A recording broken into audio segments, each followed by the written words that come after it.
አናንያ አዛርያና ሚሳኤልን እንዲያው በቀድሞ አጠራር ሰለስቱ ደቂቅ ወይም ሶስቱ ሕፃናት እንላቸዋለን እንጂ ለእኛስ በዕድሜም በጸጋም በትሩፋትም አባቶቻችን ናቸው። ቅዱሳኑ የወቅቱ የይሁዳ ንጉሥ የኢዮአቄም ልጆች ናቸው። ናቡከደነጾር ኢየሩሳሌምን አቃጥሎ ሕዝቡን ሲማርክ አብረው ተማርከው ባቢሎን ወርደዋል። ንጉሡ ከምርኮ ወጣቶች ለቤተ መንግሥት ሲመርጥ ሶስቱ ቅዱሳንና ዳንኤል ተመርጠው የምቾት ሕይወት ተዘጋጅቶላቸው ነበር። ነገር ግን በምግብና በአምልኮ ከአሕዛብ ጋር መተባበርን አልፈለጉምና ምርጫቸው ጾምና ጸሎት ከቆሎ ጋር ሆነ።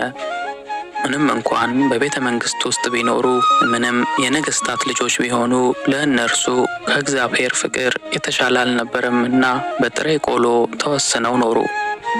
አምላካቸው ከሃሊ ነውና በውበትም ሆነ በጥበብ በባቢሎን ምድር ከእነርሱ የሚደርስ አልተገኘም።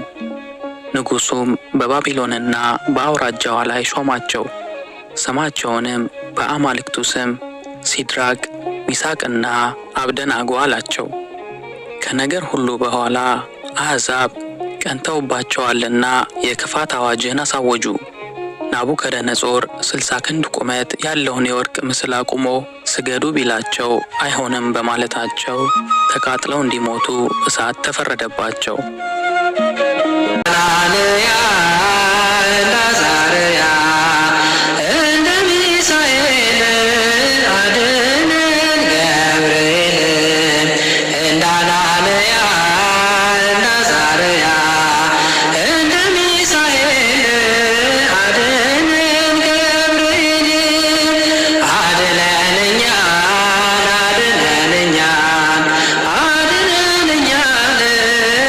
ሰግድም አቋማቸው ጸኑ። ንጉሡ ፊት ቆመው በአቋም ሆነው ተናገሩ። ንጉሡ ያሉ የፈጠረን አምላክ ክደን አንተ ላቆምከው ምስል አንሰግድም። እኛ የፈጠረን አምላካችን አንተ ካዘጋጀው ከዚህ ከእቶን እሳት ሊያድነን ይችላል፣ ሊያወጣን ይችላል።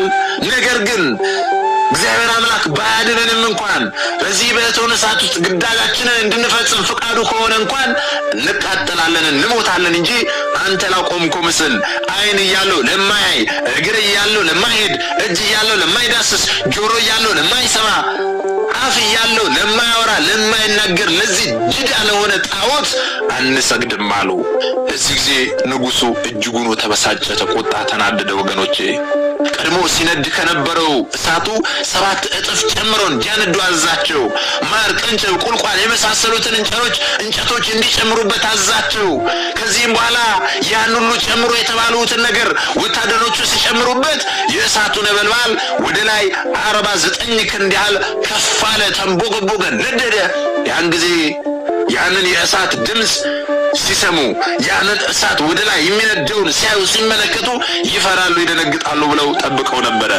አናንያ አዛርያ ሚሳኤል ግን ያንን እንኳን ሲመለከቱ ቅንጣት ታክል እንኳን ፍርሃት በውስጣቸው አላደረባቸውም፣ አልፈሩም። በሶስቱ ወጣቶች ድርጊትና ድፍረት በጣም የተቆጣው ንጉሥ ናቡከደነጾር አገልጋዮቹን ጠርቶ ሶስቱን ወጣቶች አናንያን፣ አዛርያን፣ ሚሳኤልን እያንከባከቡ ወስደው ወደ እቶኑ እሳት እንዲጥሏቸው ትእዛዝን ሰጠ። ክተቷቸው ብሎ አዘዘ። የቅዱስ ገብርኤልን መልክ ድርሳን የሚደግም እሱን የሚያምን ሰው ባህሉን የሚያከብር ጊንጥ አይነድፈውም፣ እባብ በመርሱ አይነካውም፣ ዘንዶ ሊውጠው አይቻለውም፣ አንበሪ ሊውጠው አይቻልም። ግን እንዴት ነው ገብርኤል ስለሆነ ወደ እውነታው ስንመጣ እንዴት ነው በአንድ ጊዜ ብዙ ቦታ መሄድ የሚችለው? እኔ ቀላል ጥያቄ ልጠይቃቸው። አሁን እዚህ ቆሜ እየተናገርኩ ያለሁትን ትምህርት ዓለም ላይ ያለ ሰው ሁሉ እንዲሰማው ማድረግ ይቻላል አይቻልም? በምን? አቤት በኢንተርኔት። ኢንተርኔቱን የሰራው ማን ነው? ማን የሰራው? ሰው የሰራው ኢንተርኔት። እኔ እዚህ ጋር ቁጭ ብዬ እዚህ ጋር ቆሜ የምናገረውን ዓለም ላይ ያሉ ሰዎች በተመሳሳይ ጊዜ እያዩ እንዲማሩ ማድረግ ይቻላል አይቻልም? ይህንን ቅዱስ ገብርኤል የዓመቱ ሲከበር ቅዱስ ገብርኤል እንጀራ ይስጣችሁ። እሳት ያወጣል ከነደደው ቅዱስ ገብርኤል ለወደደው ይባላል። ከሚነድ እሳት የሚያወጣ የአንበሳን አፍ የሚዘጋው ማን ነው? የፈላውን ውሃ የሚያቀ የሚያቀዘቅዘው ማነው? አታውቁትም? ገብርኤል አልደረሰላችሁም? ገብርኤል እንጀራ የሌላችሁ ቅዱስ ገብርኤል እንጀራ ይስጣችሁ። ሰው እርዳ ሲሉት ደስ ይለዋል። ደስ እያለ ነው የሚመጣ። እውነቴን ነው የምነግራችሁ። ደስ እያለ ይቀርብ። ደግሞ ደስታ ታድሎታል። ቅዱስ ገብርኤል ትልቅ ደስታ ተሸክሞ ይመጣል። ያ ትልቅ ደስታ አማኑኤል ይባላል።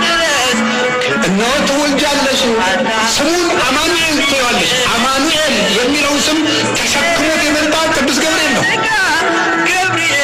ሐዘን እንደነበረበት ዓለም ለመጀመሪያ ጊዜ የመጀመሪያውን ደስታ ይዞት የመጣ ቅዱስ ገብርኤል ነው። ለምኑትማ አምላክ ደስታ ያሰማቸዋል። ከልቤ እማምላክ እማምነው ነው የምናገር። ቅዱስ ገብርኤል የደስታ መልአክ ነው። መልአከ ሰላም ነው ቅዱስ ገብርኤል። አትፍሩ የሚል ፍርሃት የሚያርቅ መልአክ ነው። ቅዱስ ገብርኤል ጠባቂ ነው፣ ከእሳት ያወጣል ከነደደው። ቅዱስ ገብርኤል ጠባቂ ነው፣ ከእሳት ያወጣል ከነደደው። ዋሴ ነህና ጠበቃዬ፣ ዋሴ ነህና ጠበቃዬ፣ ዋሴ ነህና ጠበቃዬ፣ ዋሴ ነህና ጠበቃዬ። መልአኩ ገብርኤል አብሶ ማለቴ በሚፈሩ ዙሪያ ትሰፍራለህ አንተ። ወታደሮች የታዘዙት እያንከባከቡ እጅና እግራቸውን አስረው ወደ እቶኑ እሳት ወረውራቸው። ሲወረውራቸው እነርሱን የእሳቱ ወላፈን አገልጋዮቹን እዛው እንደማገዶ አንድዶ አስቀራቸው። ነደዱ፣ ተቃጠሉ። ሰለስቱ ደቂቅ ግን ከየት እንደመጣ ካልታወቀ እንግዳ ጋር በመሆን በእሳቱ ውስጥ እግዚአብሔርን እያመሰገኑ ይመላለሱ ነበረ። በእውነት ክብር ለአምላካችን የሆነ ወገኖቼ፣ በነበልባሉ መካከል ይመላለሱ ነበረ። ገናናው መልአክ ሊቀ መላኩ ቅዱስ ገብርኤል በጌታችን ፍቃድ እንደ ዓይን ጥቅሻ ደርሶ የእሳቱን ነበልባል በበትረ መስቀሉ መጥቶ እንደ ቀዝቃዛ ነፋስ አደረገላቸው። በእውነት ለእግዚአብሔር ምስጋና ይሁን ወገኖቼ። ዛሬም በሕይወታችን ውስጥ ያለውን የትኛውንም የእሳት ነበልባል ገናናው መልአክ ሊቀ መላኩ ቅዱስ ገብርኤል በዕለተ ቀኑ በበትረ መስቀሉ መጥቶ ቀጥ ያደርግልን፣ ጸጥ ያደርግልን ወገኖቼ። የትዳራችሁን ማዕበል፣ የትዳራችሁን እሳት ቅዱስ ገብርኤል ያቀዝቅዝላችሁ፣ ያጥፋላችሁ። በሀገራችን ላይ ያለውን የዘረኝነቱን፣ ያለመስማማቱን፣ የጦርነቱን እሳት ቅዱስ ገብርኤል በዕለተ ቀኑ በቃችሁ ይበል በበትረ መስቀሉ መጥቶ እንደ ቀዝቃዛ ነፋስ ያደርግልን። ለሐናንያ፣ ለአዛርያ፣ ለሚሳኤል የደረሰላቸው ቅዱስ ገብርኤል ዛሬም ለኛ ለሁላችን ይደርስልን። የእሳቱን ነበልባል በበትረ መስቀሉ መጥቶ ያጥፋልን፣ ያቀዝቅዝልን። ከዚያም በኋላ ሐናንያ፣ አዛርያ፣ ሚሳኤል ከራሳቸው ጠጉር አንዲቷ ሳትቃጠል የእሳት ሽታ እንኳን ሳይደርስባቸው ከጉርጋዱ መካከል ሆነው እግዚአብሔር አምላክን በእሳቱ መካከል እየተመላለሱ ያመሰግናሉ። በማግስቱ ንጉሡ ትላንትና 3 ሰዎችን አስረን በእሳቱ ውስጥ ጥለን ነበረ፣ ዛሬ ግን ተፈተው በእሳቱ መካከል የሚመላለሱ 4 ሰዎችን እያየሁ ነው አለ። ስለ ገናናው መልአክ ስለ ሊቀ መላኩ ስለ ቅዱስ ገብርኤል ሲናገርም እንዲህ አለ። የአራተኛው መልክ ግን የእግዚአብሔርን ልጅ መልክ ይመስላል ብሎ ስለ ገናናው መልአክ ስለ ቅዱስ ገብርኤል ተናገረ። በእውነት ክብር ለአምላካችን ይሁን። ወደ እሳቱም ቀርቦ እናንተ የልዑል አምላክ ባሪያዎች ኑ ውጡ አላቸው። ከዚያም በኋላ ከወጡ በኋላ በእሳቱ ምንም እንዳልተቃጠሉ የእሳቱም ሽታ በእነርሱ ላይ እንደሌለ የጸጉራቸው አንዲቷ ዛላ እንኳን ምንም አይነት ነገር ቃጠሎ እንዳልደረሰባት አይቶ ተመልክቶ ባሪያዎቹን ያዳነ የሲድራቅ የሚሳቅ የአብድናጎ አምላክ እግዚአብሔር ይመስገን ብሎ እግዚአብሔርን አመሰገነ። በእውነት ክብር ለአምላካችን ይሁን። ያ የማያምን ንጉሥ ናቡከደነጾር እግዚአብሔር አምላክን አመሰገነ። ከዚያም በኋላ ቀድሞ ለጣዖት ያልሰገደ ወደ እቶነ እሳት ይጣላል ብሎ አዋጅ ያስነገረው ንጉሥ አሁን ደግሞ ያንን አዋጅ ቀይሮ ከነዚህ ከሲድራቅ ከሚሳቅ ከአብድናጎ አምላክ በቀር ሌላ አምላክ እንዳይመለክ ብሎ ወዲያውኑ ትእዛዝን አዘዘ፣ አዋጅን አስነገረ። እነርሱንም ታዲያ በባቢሎን አውራጃ ላይ ከፍ ከፍ አደረጋቸው።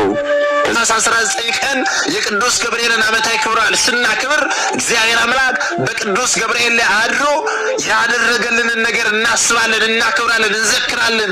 ቅዱስ ገብርኤልም ደግሞ ከአምላኩ በተሰጠው ስልጣን መሰረት ለኛ ለሰው ልጆች ምሕረትን ያሰጠን ዘንድ ከእግዚአብሔር ያማልደን ዘንድ እንማጸነዋለን ማለት ነው።